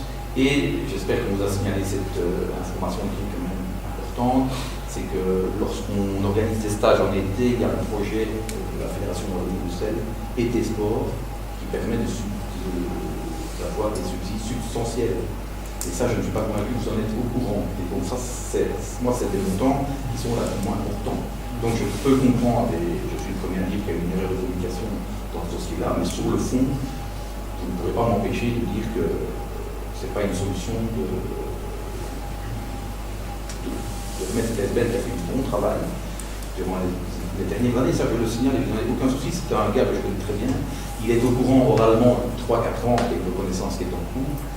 Il est au courant qu'à long terme, l'objectif c'est que la commune de organise ses propres stages. On a même essayé de négocier avec lui pour faire des stages communs cette année-ci, donc en 2018. Il a refusé. Mais évidemment, si on refuse, il n'y a pas les subsides de la Fédération Bruxelles, les recettes sont divisées par deux. Et donc moi, ça me pose souci ce dossier-là. On y reviendra très calmement au niveau du CA. Et donc voilà, je reste sur ma position par rapport à ce point-là. Alors, ce qui nous embête, mais on l'a quand même entendu de votre bouche, donc ça nous rassure un petit peu. En tout cas, pour le budget 2019, on n'a aucune proposition relative à des dépenses en moins. Au niveau des frais de fonctionnement, on en a parlé pour 2020, on espère qu'on va y arriver. Moi, en tout cas, sur personnel, ça fait quelques années que j'essaye, mais je n'y suis pas arrivé. J'estime que là, il y a moyen de faire des choses. Vous avez cité le thématique de frais de téléphone. Et assurant, je pense qu'il y a d'autres thématiques, j'en suis convaincu. Voilà, après c'est une volonté politique. Nous, on n'est pas particulièrement. Et alors on n'a pas vu non plus des recettes en plus nouvelles. Voilà, alors au niveau du budget extraordinaire, qui rend compte des projets importants à vos yeux, tel le réseau Chaleur, par exemple, mais qui nécessite, comme Nadine l'a dit, le recours à l'emprunt ou de subsides éventuels, et à certainement peut-être l'engagement personnel. C'est un dossier qui est assez compliqué, mais c'est un dossier qui est cohérent et qui est initié depuis de nombreuses années. Mais est-ce qu'il faut le conclure? Pourquoi pas, mais en tout cas, il va falloir être vigilant par rapport à ça. Alors, on note également le nouveau montant de 400 000 € pour l'entretien des voiries du projet intégré. Nous, ça nous paraît vraiment un montant pharaonique, surtout ce qui est embêtant, c'est qu'on n'a jamais été mis au fait de ce montant-là. Maintenant, c'est un autre dossier, c'est pas vous qui êtes responsable de ce dossier-là, mais nous, en tout cas, on dit 400 000 €, c'est quand même assez interpellant par rapport à la phase finale du dossier. Alors, voilà, par rapport à ces quelques points épinglés et eu égard aux remarques émises lors de la séance du 3 décembre concernant la difficulté future dans l'élaboration des budgets, notre groupe d'ici 2024 accordera sa confiance à la nouvelle majorité pour ce budget 2019. Mais on restera bien évidemment des plus vigilants pour les prochains exercices budgétaires et on votera le budget 2019 à l'ordinaire et à l'extraordinaire. Voilà, je vous remercie. Et peut-être, je voudrais bien conclure en remerciant également l'administration qui a vraiment fourni un travail important dans l'urgence, parce qu'elle a eu peu de temps finalement pour finaliser ce budget entre l'équipe sortante, la nouvelle équipe qui arrive, trouver des nouveaux équilibres, informer tous les membres du collège. Donc ça a vraiment représenté une masse de travail importante et ça a bouleversé un peu leur mode de fonctionnement. Donc un tout grand merci aussi bien à l'administration qu'au receveur, au directeur financier qui n'est pas présent mais qui est en conseil avec nous et il est à Témin au conseil communal. Donc un tout grand merci encore. Alors, peut-être pour répondre de manière un peu plus... Merci à vous de nous accorder l'attention. Comme ça, vraiment, c'est important de marquer ce geste. Quoi, que ça montre qu'on est un conseil communal qui allons dans le même sens et qui avons le même objectif, évidemment, de travailler pour l'intérêt des Wallonis. Donc, c'est très bien. Et pourvu que ça dure. En ce qui concerne les frais de réception, donc il n'est pas évidemment question de vouloir dilapider l'argent de la commune en allant à gauche, à droite et en faisant des dépenses somptuaires. Et donc ça a été dit lors de la réunion technique. Pourquoi est-ce que ce poste a été augmenté de 3-4 000 euros, quelque chose comme 3 000 euros je pense? Parce que 4 000, c'est ça? Parce que nous avons décidé de revenir à la formule ancienne concernant la réception pour les employés et ouvriers communaux. Et il nous est revenu qu'ils seraient quasiment tous là, à voir, on ne sait pas encore, mais nous l'espérons vraiment. Ça nous ferait vraiment très plaisir, en tout cas, au niveau du collège, que tous les employés et ouvriers communaux participent à cette manifestation. Leur présence, voilà, symboliquement marquerait un retour à la confiance, disons ça comme ça, entre le politique et l'administratif. C'est important d'aller dans le même sens. Et donc s'il y a plus d'employés et d'ouvriers qui participent à la réception, ben forcément ça coûtera plus cher, ça c'est un. Et de deux, c'est qu'on a décidé de ne plus de revenir à la formule ancienne, je l'ai dit tantôt, qui était une formule raclette, qui était assez économe, c'est vrai. Mais voilà, on estime que le personnel mérite d'avoir quand même une réception digne de ce nom, même si ce ne sera pas somptuaire, ce sera un buffet froid, on n'a pas non plus dépensé des sommes colossales, mais voilà, on estime que le personnel le mérite. Et donc voilà ce qui justifie l'augmentation de ce budget. Je veux dire, une administration, ben, il faut également témoigner de la reconnaissance à l'égard de son travail quotidien. Sur un budget de 5 millions d'euros, on peut quand même bien faire ça. Ça, c'est les frais de réception. Les frais de téléphone pour mandataire. Ben oui, c'est vrai que ça peut interpeller, ça je comprends plutôt la question. Mais pourquoi? Parce que en fait, c'est un glissement d'article. Il faut savoir qu'antérieurement, la bourgmestre disposait d'un téléphone et d'un abonnement facturé directement par la commune, donc facture au nom de la commune. Et il se fait qu'en ce qui me concerne, ce n'est pas le cas parce que j'ai déjà mon propre abonnement et j'ai déjà mon propre GSM. Et donc, de ce fait-là, il y aura une participation de la commune dans les frais de téléphone liés à la fonction. Et le montant qui sera attribué pour le bourgmestre sera identique à ce que le précédent bourgmestre au même montant. C'est un glissement d'article. D'accord? Donc il n'y a absolument pas de dépenses nouvelles par rapport à ça. C'est un glissement d'article. Ça, je tiens à dire.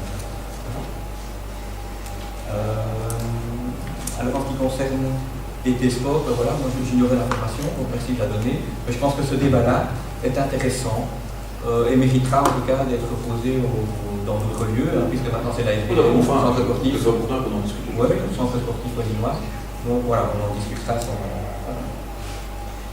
Et donc l'entretien extraordinaire de voirie, les 400 000 euros, parce qu'on en a déjà discuté tout à l'heure, c'est vrai que c'est un montant important qui nous a été transmis par le service des travaux, évidemment on n'a pas inventé, et pour être précis, il est parti des prix unitaires qu'il connaît en 2018, et il a ajouté 10%. En se disant voilà, on a une marge de sécurité. On verra ce que ça donnera. Alors c'est vrai que 400 000 euros c'est énorme, mais le problème est que le PIC, donc le subside venant du PIC et de la région wallonne, il est affecté intégralement à la restauration de l'hôtel de ville. Donc pour les 3 années prochaines, on est bloqué. Alors on peut se dire qu'on va attendre le PIC prochain avant d'intervenir sur ces voiries. On pourrait le faire, je crois qu'on pourrait le faire, sauf qu'on a évidemment des obligations par rapport au marquage au sol du tourisme qui doivent rester pendant 5 ans. Donc qu'est-ce qu'on fait? Attendre encore 5 ans, ça devient... Et puis faire un marquage sur une vieille voirie, une vieille route, bon, ça n'a pas beaucoup de sens. Voilà, c'est pour ça qu'on a effectivement choisi cette option de rénover. Ce qui est dommage, c'est qu'on a l'info, enfin pas. Oui, enfin, c'est pas. D'accord. Non, mais je parle. Oui. Mais quelle info avez-vous en fin de parcours? Nous, on a reçu l'info qu'il y avait simplement un marquage sur la ferme. Oui, mais par rapport au le marquage au sol doit être fait sur une voirie. Oui, mais la Donc, voirie, on n'a quel jamais était dit. l'état de la voirie? Le savait que la voirie, on n'a jamais dit qu'il fallait refaire. On n'a jamais mis un Qu'il fallait se refaire quoi? La voirie. Jamais dit quoi. L'état des lieux, la voirie Mais- n'avait pas été communiqué. Ce n'est quand même pas possible de faire un marquage sur une voirie qui est... Bah oui, mais ça, je pense. Mais lors des réunions, on n'a jamais été dit de refaire l'entièreté de la voirie. C'est ça que. Voilà. Mais c'est pas un décret qui impose de refaire la voirie, c'est Non. simplement Non, dit on va faire du c'est ça, marquage. comme ça.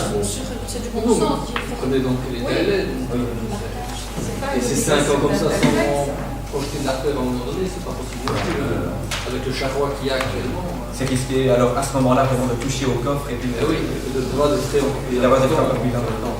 C'est pas non plus. Voilà. Donc, on peut passer au vote d'abord pour l'ordinaire. Est-ce qu'on. On l'a dit, hein. On l'a dit. Donc, voilà. Je vous remercie. L'extraordinaire, pareil. Voilà. Je vous remercie. Je vous remercie. Donc, nous en étions au point 17. 17. Donc, le point 16 avait été voté, la constitution d'un fonds de caisse permanent, on était bien d'accord aussi. Donc le point 17, création de logements de tremplin, c'est l'avenant à la convention d'exécution.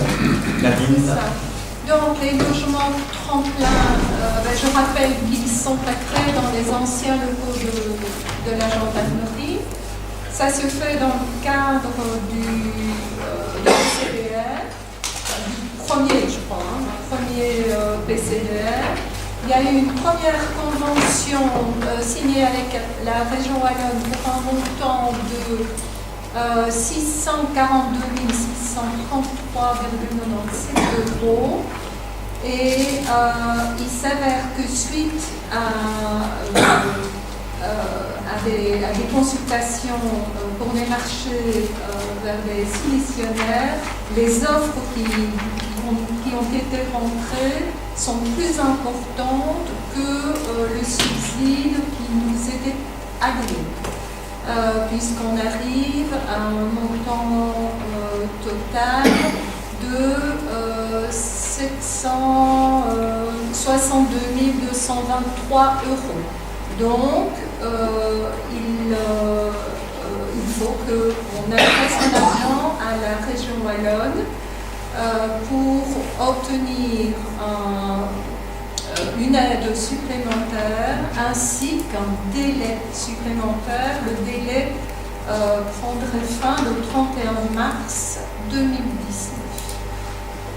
Voilà. Un problème sur ce point-là? Je vous remercie. Le point 18, c'est le rapport d'activité du plan d'action annuel 2017-2018 et du plan d'action annuel 2018-2019 de l'accueil temps libre. Nadine. Alors, je rappelle que l'accueil temps libre est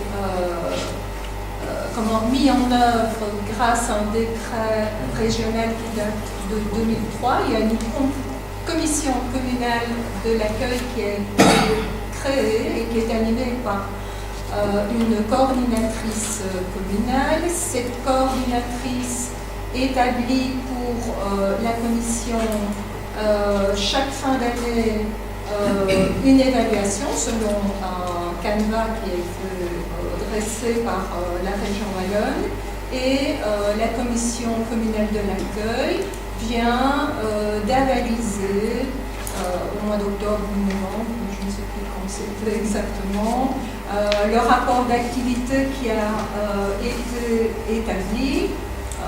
Ce rapport d'activité portait sur 4 types d'actions: la formation des accueillantes, la remise en route du conseil communal de l'enfance, l'ouverture à la culture pour les enfants et davantage de mobilité entre l'école et l'extrascolaire. Il y a un plan d'action qui a été aussi présenté à cette commission consultative, et c'est ce rapport d'activité et ce plan d'action qui est soumis au conseil communal, mais il s'agit ici simplement de prendre acte de l'évaluation du plan d'action, donc 2 rapports d'activité et du plan d'action. Très bien. Donc, est-ce qu'on peut prendre acte de l'évaluation du plan d'action 2017-2018 ainsi que du plan d'action suivant? Par rapport au rapport, moi j'ai aucun souci. Oui. Vous m'avez semble pas avoir de souci. Maintenant, en tout cas, je pense qu'on en a discuté un petit peu la ligne. Par rapport au PV qui sont rendus au niveau de la réunion, on se simplifie la vie. Oui. Voilà, ces rapports sont bien faits, mais ils sont trop denses. Oui. On reverra. Voilà, On va voir la chose, ça simplifie la vie en tout cas. Et soit plus structuré. On le fera avec la Oui, c'est bien. Merci Valérie. Sinon, pas de problème pour la prise. Non, aucun problème.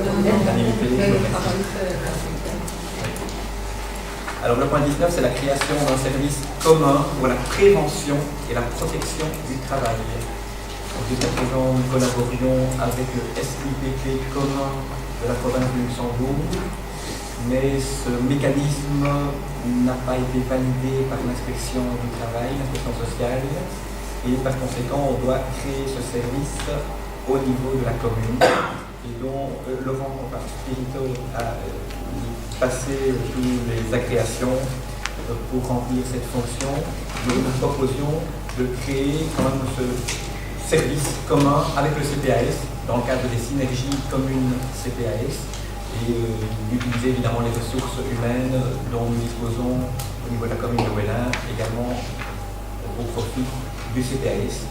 Et donc, voilà, il s'agit d'adopter le principe de la création de ce service commun avec le CPAS. Je suppose que ça ne pose pas de difficulté. Des questions, tout le monde est d'accord? Merci. Le point 20. Ce sont les déclarations d'apparentement. Et donc, nous avons reçu les déclarations d'apparentement suivantes que je vais citer. Donc Benoît Closson, MR, Bruno Meunier, PS, Guillaume Tavier, PS, Thierry Denoncin, MR, Thérèse Mailly, CDH, Nadine Godet, PS, Valérie Tonon, donc sans apparentement, d'ici 2024, donc sans apparentement d'un parti, on va dire, traditionnel. Annick Main, CDH, Marc Gillet, MR, Philippe Alexandre, donc sans apparentement, où est la demande. Olivia Lamotte, sans apparentement, d'ici 2024. Samuel Géroville, CDH, et Marc Simon, PS. Donc on en prend acte.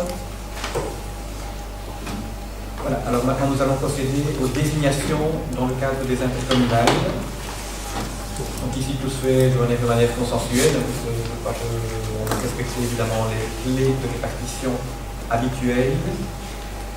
Alors pour Idelux, au niveau du groupe Ouélin Demain, on propose Benoît Closson, Samuel Gigouville, Philippe Alexandre et Bruno. Vous avez deux. Et Bruno. Oui, c'est ça. Oui, non, pardon. C'était mal compris. Alors pour Idelux Finance, je propose de voter en bloc peut-être, ou bien... Enfin, oui, voilà, tout le monde est bien d'accord. S'il y a des problèmes, vous m'arrêtez. Idelux Finance, Marc Gillet, Nadine Godet, Annick Mahin et... Pourquoi ça plutôt Idelux Finance. Moi j'ai... On a Benoît Closson, ça me dit oui. Ah non, on va modifier. Comme les compétences. Voilà. Donc nous c'est Guillaume Tavier et Valérie Tonon. Alors pour Idelux Projet Public, c'est également modifié par rapport à ce que vous avez sur votre papier. Donc Thierry Denoncin, Thérèse Mailly et Annick Mahin. Marc Simon, Olivia Lamotte et Bruno Meunier. Alors pour l'AIVE, l'Assemblée Générale, pour Ouélin Demain, nous avons Samuel Girouville, Thérèse Mailly, Thierry Denoncin, Valérie Tonon, Marc Simon. Pour l'AIDE, secteur valorisation et propreté à l'Assemblée générale, nous avons Nadine Godet, Thierry Lenoncin, Marc Gillet. Guillaume Tavier, Marc Simon. Pour Vivalia, l'Assemblée générale, nous avons Benoît Closson, Samuel Gérouville, Thérèse Mailly. Valérie Tonon, Olivia Lamotte. Pour l'Assemblée générale de Imio, nous avons Philippe Alexandre, Annick Mar et Marc Gillet. Marc Simon, Guillaume Tavier. Pour Orens, l'Assemblée générale, Philippe Alexandre, Thierry Lenoncin, Thérèse Mailly. Valérie Tonon, Marc Simon.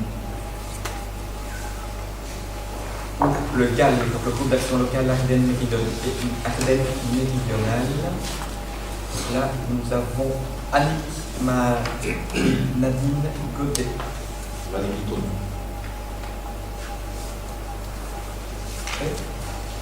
Toujours pour le GAL, le conseil d'administration, là nous proposons Nadine Godet.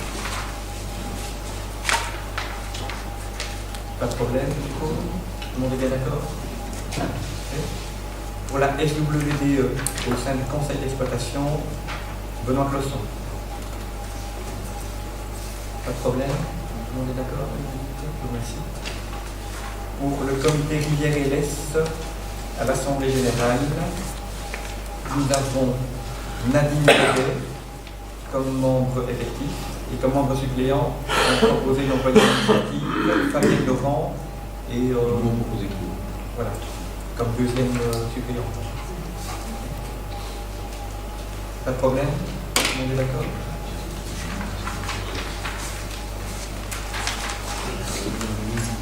Alors pour l'ALE, nous proposons Benoît Closson, Samuel Giroville, Philippe Alexandre et Bernard Arnault à l'Assemblée générale. Et à l'ALE, Pardon, Thierry Damilov, Olivia Lamotte et Bruno Meunier. Pour le comité d'attribution des logements communaux, nous avons Nadine Godet, Samuel Giroville, Benoît Closson, Thérèse Mailly. Olivia Lamotte, Bruno Meunier. On va essayer de respecter le quorum. On va essayer de respecter le quorum de présence. Ah, oui. Alors pour le comité de gestion des salles communales, Samuel Girouville, Annick Mar, Thierry Lenoncin, Marc Gillet, Valérie Tonon, Marc Simon.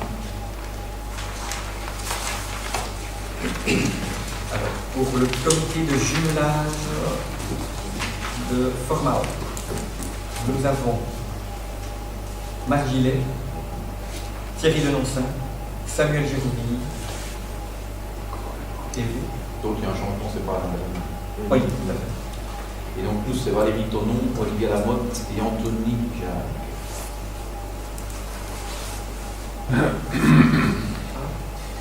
Alors pour l'ASBL complexe sportif de Ouélin, à l'Assemblée générale, nous avons Annick Mar, Samuel Girouville, Philippe Alexandre, Benoît Closson, Marc Gillet et Thierry Lenoncin. Et pour nous, c'est Guillaume Tavier, Marc Simon de Bruno Meunier.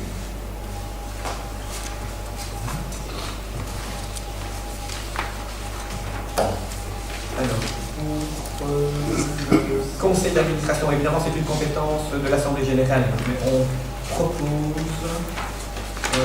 ce serait une proposition du conseil communal, mais qui devra être entérinée par l'Assemblée générale, qui est aussi souveraine. Voilà, le conseil communal fait une proposition, à savoir Annick Mar, Samuel Girouville et d'autres. Parfait. Alors pour la maison de la culture Famenne Ardennes, donc là nous proposons Annick Mar à l'Assemblée générale. Tout le monde est d'accord? Merci. Le conseil consultatif des aînés, là on Philippe Alexandre et on proposait de vous laisser peut-être le jeudi. On remercie Valérie Tonon.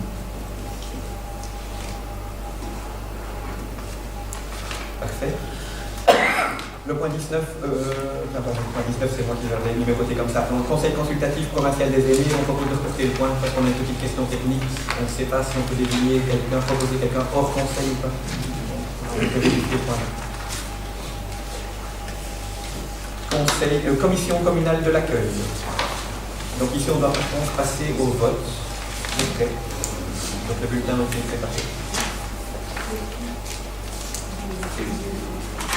On va passer au vote. Et donc on n'a que deux voix. Comment? Il n'y a que 2 voix. Oui, c'est juste important de le signaler. Sinon le bulletin est annulé. Donc tout le monde a bien compris. 2 voix.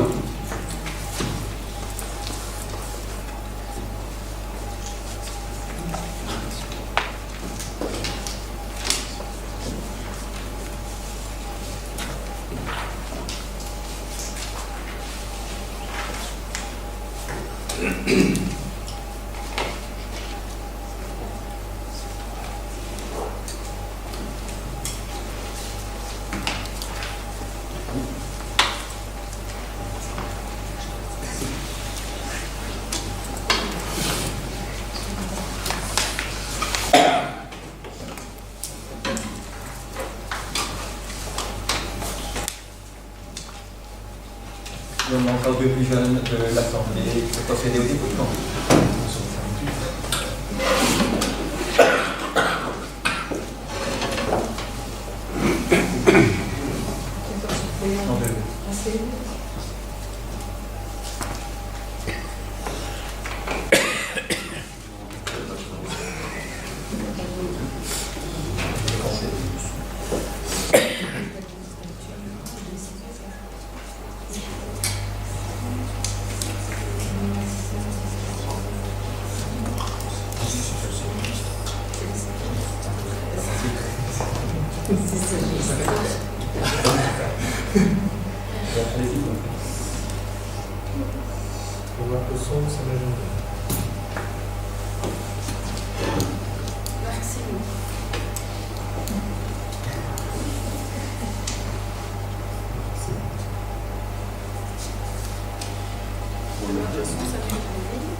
Je vous remercie.